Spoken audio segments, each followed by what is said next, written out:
Le film s'ouvre sur une femme nommée Lisa, qui semble très bouleversée et est allongée au milieu de la rue, apparemment avec l'intention de mettre fin à ses jours. Peu après, un camion approche, moment où Lisa change d'avis et décide de se relever. Le conducteur, qui s'appelle Adam, lui demande si elle va bien, et elle l'assure que oui. Il lui propose alors de la raccompagner puisqu'ils sont au milieu de nulle part et que la station-service la plus proche est à plusieurs kilomètres. D'abord, Lisa refuse, mais lorsque le camion s'éloigne, elle finit par arrêter l'homme et accepte le trajet. En route, ils commencent à discuter, et Adam découvre qu'elle est étrangère et travaille ici comme serveuse. Il s'enquiert de sa famille et Lisa révèle qu'elle avait une fille qui aurait eu 9 ans aujourd'hui. En entendant cela, Adam ressent le poids de sa douleur et comprend enfin pourquoi elle avait voulu mettre fin à ses jours plus tôt. Ensuite, Adam se confie aussi et révèle qu'il travaille comme gardien de nuit, un travail ennuyeux mais qui lui convient, car il n'aime pas vraiment les gens. Il raconte également à Lisa une partie de son enfance, remplie de tourments et de maltraitance de la part de son père. En entendant cela, elle éprouve de la compassion pour lui. Peu après, Lisa allume la radio, où un journaliste alerte sur un tueur en fuite qui a déjà assassiné 2 personnes aujourd'hui. Le reporter précise que c'est un homme blanc, conduisant un camion marron, avec un tatouage en forme de croix sur la main droite.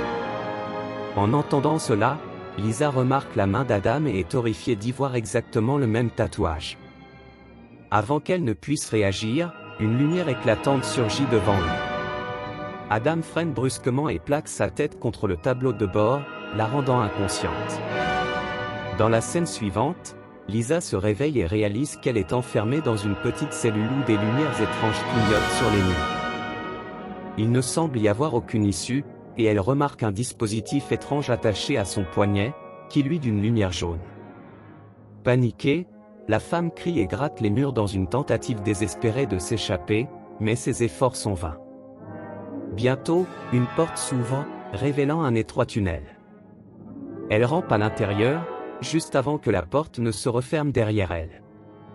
À ce moment-là, le dispositif à son poignet émet une alarme bruyante, et un compte à rebours de 11 minutes apparaît, dont elle ignore totalement la signification. N'ayant pas d'autre choix, Lisa avance prudemment dans le tunnel exigu, tout en entendant des bruits inquiétants au loin. Elle trouve bientôt une autre ouverture, pour découvrir que le passage suivant est encore plus étroit. Elle avance malgré elle, et la porte derrière elle se referme violemment. Elle arrive à une bifurcation et choisit le tunnel supérieur. Ce passage est rempli de couleurs changeantes, mais soudain le sol commence à se lever, rétrécissant l'espace autour d'elle. Craignant d'être écrasée, Lisa avance de toutes ses forces et parvient de justesse à en sortir à temps pour atteindre le tunnel suivant. Épuisée, elle décide de se reposer un instant avant de continuer. Peu après, elle tombe sur un cadavre en décomposition qui la fait reculer de dégoût. En essayant de le déplacer, elle remarque que le corps porte un dispositif similaire au sien, ce qui la glace d'effroi. Tremblante, Lisa continue jusqu'à atteindre un chemin bloqué. Puis, soudainement, son bracelet change de couleur, indiquant que le temps est presque écoulé et qu'un terrible danger approche. Un tube enflammé surgit alors et une partie du mur s'ouvre, révélant un espace sûr. Lisa s'y précipite, juste avant qu'une paroi de verre ne se referme derrière elle. Quelques secondes plus tard, le tunnel explose en flammes, qu'elle regarde avec terreur. Elle comprend alors que le cadavre qu'elle avait vu plus tôt avait été consumé par ce feu. Ensuite, la porte de verre s'ouvre et Lisa rentre dans un autre passage étroit. Son cœur se serre lorsqu'elle voit que son bracelet a redémarré un compte à rebours de 11 minutes. Les larmes lui montent aux yeux tandis qu'elle murmure qu'elle n'en peut plus. Pourtant, elle refuse d'abandonner et avance jusqu'à atteindre un bassin d'eau. Pleine d'espoir, elle boit un peu et commence à nager pour trouver une issue. Elle arrive bientôt à un autre tunnel, mais panique lorsque l'eau commence à inonder le passage. Elle lutte désespérément, croisant même un autre cadavre qui la terrifie. Heureusement, elle trouve une sortie et rampe vers un nouvel espace étroit. Épuisée, elle s'allonge et s'assoupit un instant. Mais elle est réveillée par un cri lointain demandant de l'aide. Réalisant qu'un autre survivant existe, elle se hâte vers le seau. Mais avant d'arriver, une trappe s'ouvre dans le sol, révélant une mare de liquide vert. Elle y trempe un bout de tissu qui se met immédiatement à brûler, c'est de l'acide. Avec précaution, elle se hisse sur le rebord étroit du tunnel pour traverser. Son plan fonctionne d'abord, mais son genou frôle légèrement l'acide, lui brûlant la peau et la faisant hurler. Malgré la douleur, elle avance vers l'autre survivant. Elle distingue alors un homme barbu et aux cheveux longs, visiblement enfermé depuis longtemps. Elle tente de lui parler, mais il semble fou et répète sans cesse que « tout le monde va mourir ». Elle essaie de lui redonner espoir, mais il devient agressif. Peu après, leur bracelet s'illumine, signe que le temps est presque écoulé. Un espace s'ouvre dans le mur, leur barrière se lève et les deux se battent pour y entrer, bien que la place suffise pour deux. Lisa finit par gagner et repousse l'homme dehors. La porte se referme, sectionnant sa main. À sa stupeur, Lisa voit que la main porte un tatouage en croix, c'est Adam. Le tunnel explose alors en flammes et Adam meurt dans d'atroces souffrances. Épuisée, Lisa s'évanouit également. À son réveil, elle découvre le même espace sûr. Un crâne mécanique suspendu à un tentacule descend du plafond et, au lieu de l'attaquer, soigne sa blessure. Lisa réalise que, peut-être, on ne veut pas qu'elle meure. Le crâne mécanique expulse soudain un tube de sa bouche et le connecte à la combinaison de Lisa. Elle se rappelle alors du moment où Adam avait tenté de l'attaquer dans le camion. Il l'avait même poignardée, la faisant chuter hors du véhicule, juste quand une étrange lumière était apparue dans le ciel. Quelques instants plus tard, la porte de verre s'ouvre et Lisa sort, tenant la main sectionnée d'Adam. Elle examine cette main et remarque 3 marques, un losange, une croix et un autre losange, gravés sous le bracelet. Avant qu'elle ne comprenne leur signification, une lame rotative apparaît devant elle, l'effrayant au plus haut point. Paniquée, elle lance la main d'Adam vers la lame, qui la broie aussitôt. Lisa s'enfuit alors précipitamment tandis que la lame fonce vers elle. Elle parvient de justesse à s'échapper dans un tunnel supérieur. Elle respire un instant, soulagée, mais son répit est de courte durée, une créature ressemblant à un zombie rentre dans le tunnel et se fiche derrière elle. Lisa comprend qu'il est aveugle puisqu'il ne réagit qu'à ses mouvements. Paniquée, elle accélère et la créature se lance à sa poursuite. Alors qu'elle semble perdue, elle réussit à se glisser dans un passage étroit où le zombie, trop massif, reste coincé. Lisa remarque alors que le monstre ressemble étrangement à un humain brûlé, aux yeux blanchis et aux bras manquants, ce qui laisse penser qu'il s'agit d'Adam ressuscité. Le compte à rebours de son bracelet recommence, plongeant Lisa dans la panique. Elle atteint une nouvelle bifurcation. Se souvenant des symboles vus sur la main d'Adam, elle choisit le tunnel de gauche. Peu après, elle entend la voix de sa fille, Nona, et court dans cette direction. Elle arrive dans une pièce lumineuse où défilent des souvenirs de toute sa vie. Elle voit son père, puis elle-même enfant, ce qui l'émeut profondément. Ensuite, elle aperçoit sa fille Nona grimpant par une fenêtre avant de chuter mortellement. Lisa est bouleversée et s'effondre, demandant pardon à sa fille pour ne pas avoir pu la sauver. Alors qu'elle est submergée par la douleur, le zombie réapparaît au-dessus d'elle et descend lentement.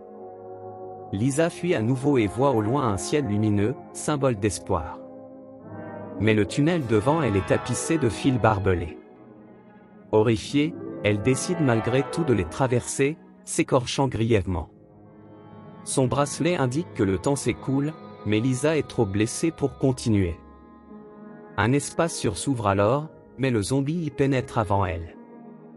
La paroi de verre se referme, le tube enflammé apparaît, et Lisa croit sa fin arriver.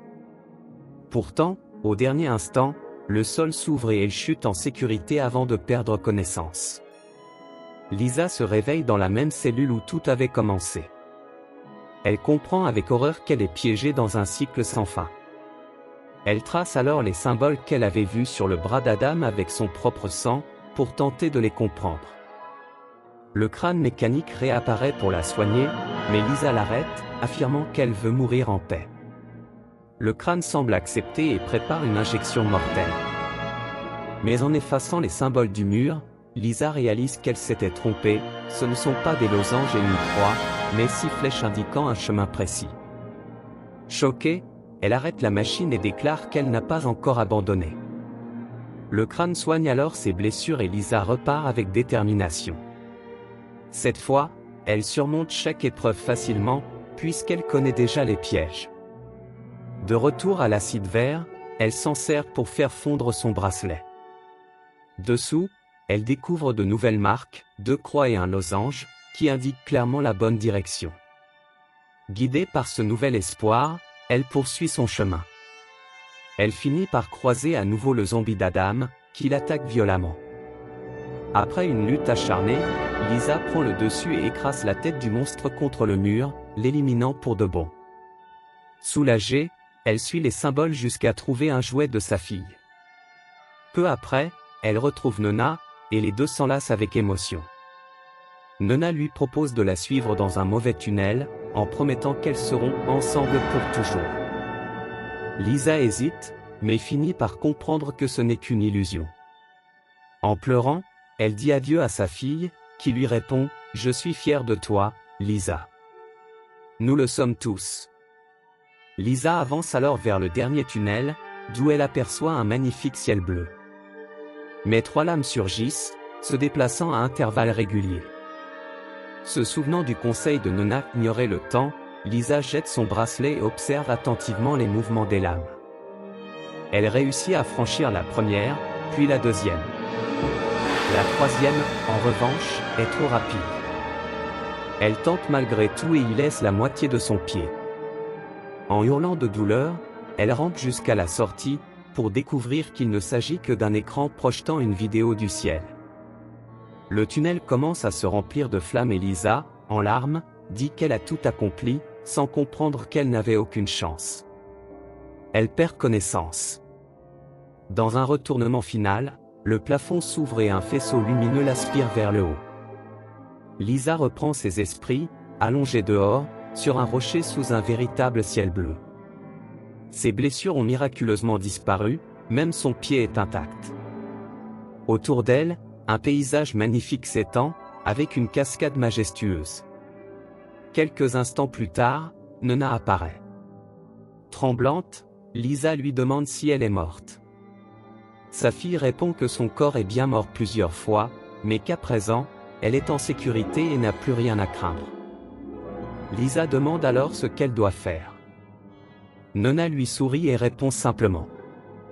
Le film s'achève alors que la caméra s'élève, révélant que Lisa ne se trouve pas sur Terre, mais dans un splendide paysage extraterrestre.